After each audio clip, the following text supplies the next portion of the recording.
સુરત મહાનગરપાલિકાના કર્મચારીઓ સતત વિવાદમાં આવતા રહે છે। ક્યાંક પૈસા લેતા ઝડપાઈ જાય છે તો ક્યાંક પોતાનો સત્તાનો દુરુપયોગ કરીને રૂપિયા પડાવવાની વાત પણ સામે આવતી રહે છે। ફરી એક વખત સુરત મહાનગરપાલિકાના સેન્ટ્રલ ઝોનમાં આસિસ્ટન્ટ સેનેટરી ઇન્સ્પેક્ટરે પિઝા અને બર્ગરનો ઓર્ડર આપ્યા બાદ રૂપિયા ચૂકવવામાં આનાકાની કરી હોવાની વાત સામે આવી છે। સમગ્ર ઘટના અંગેનો વિડીયો સોશિયલ મીડિયામાં વાયરલ થયો છે। નાણાવટ ખાતે આવેલા ક્રિસ્પીટોઝ નામક ફાસ્ટફૂડની દુકાનમાં રૂપિયાની ચૂકવણી કર્યા વિના જ પિઝા અને બર્ગર લઈ જનાર સરકારી કર્મચારીનો વિડીયો સોશિયલ મીડિયામાં વાયરલ થયો હતો, જે અંગે તપાસ હાથ ધરવામાં આવતા સેન્ટ્રલ ઝોનમાં આરોગ્ય વિભાગમાં ફરજ બજાવતો રાજેશ નામક એએસઆઈ હોવાનું જાણવા મળ્યું હતું।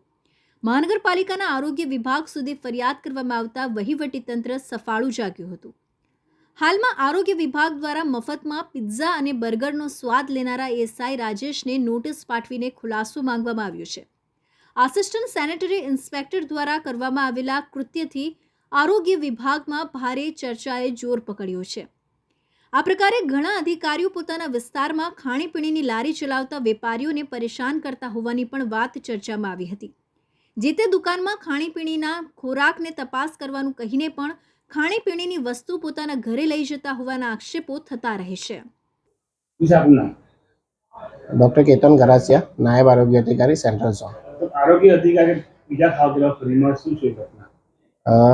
एक्चुअली 3 દિવસ પહેલા જ્યારે સોશિયલ મીડિયા થકી વિડીયો વાયરલ થયો, જેમાં એવો ઉલ્લેખ છે કે આરોગ્ય અધિકારી દ્વારા મફતમાં પિઝા ખાવાનું, એના અનુસંધાનમાં Surat municipal corporation central zone દ્વારા તપાસ કરતાં જાણવા મળ્યું કે એક sanitary sub inspector ward number 11ના હતા।